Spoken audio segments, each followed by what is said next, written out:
Scientists developed a decision support system that relies on expert opinion to prevent anemia in patients with kidney disease.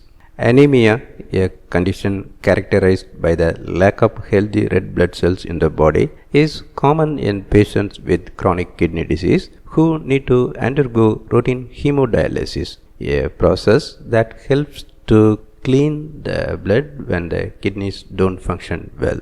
Thus, red blood cell stimulating agents called erythropoiesis stimulating agents or ESAs and iron supplements ISS are administered as part of this process. But complications can arise if the patients have an altered iron metabolism or poor response to medications.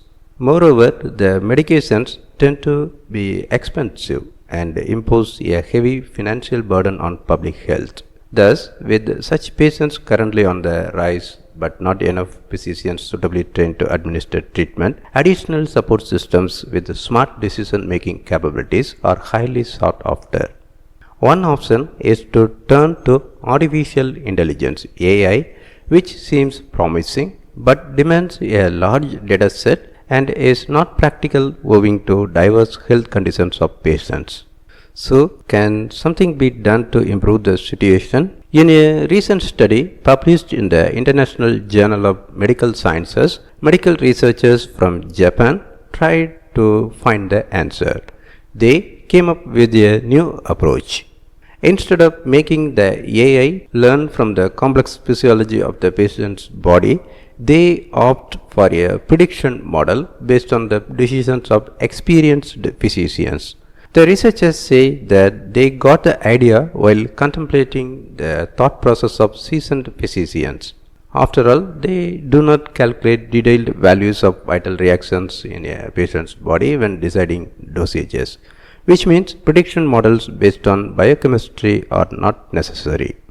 The researchers started off by collecting clinical data at 2 hospitals in Japan and then preparing 2 datasets for each hospital, one for training their model and the other for testing and validating its predictions. Simultaneously, they recorded the dosage directions of physicians at both hospitals and considered responses for the 2 medications used during hemodialysis, ESAs and IS. Based on this, they constructed an AI-based model called an Artificial Intelligence Supported Anemia Control System (AI-SACS), which received a total of 5 inputs, 4 items of blood examination and dosage history, and churned out dosage direction probabilities for the 2 medications as outputs. In addition, to make the training process more efficient, they compensated for the time lag between blood examination and dosage decisions by using data rectification to match the decision dates with the examination dates. To the researchers' delight, AI-SACS showed a high prediction accuracy with correct classification rates of 72% to 87% directions matching those of physicians. But what was even more interesting was that it provided clinically appropriate classifications at even higher rates, 92% to 97%.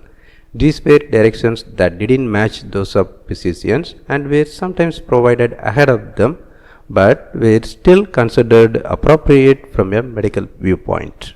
With these results, researchers are hopeful about AI-SAC's future prospects. The researchers say that by preventing anemia, their system can help alleviate the burdens on physicians and medical insurance systems. Moreover, it has the potential to share the knowledge and experiences related to medications. Hopefully, this new AI-based approach provides some hope to both patients undergoing hemodialysis and physicians treating them.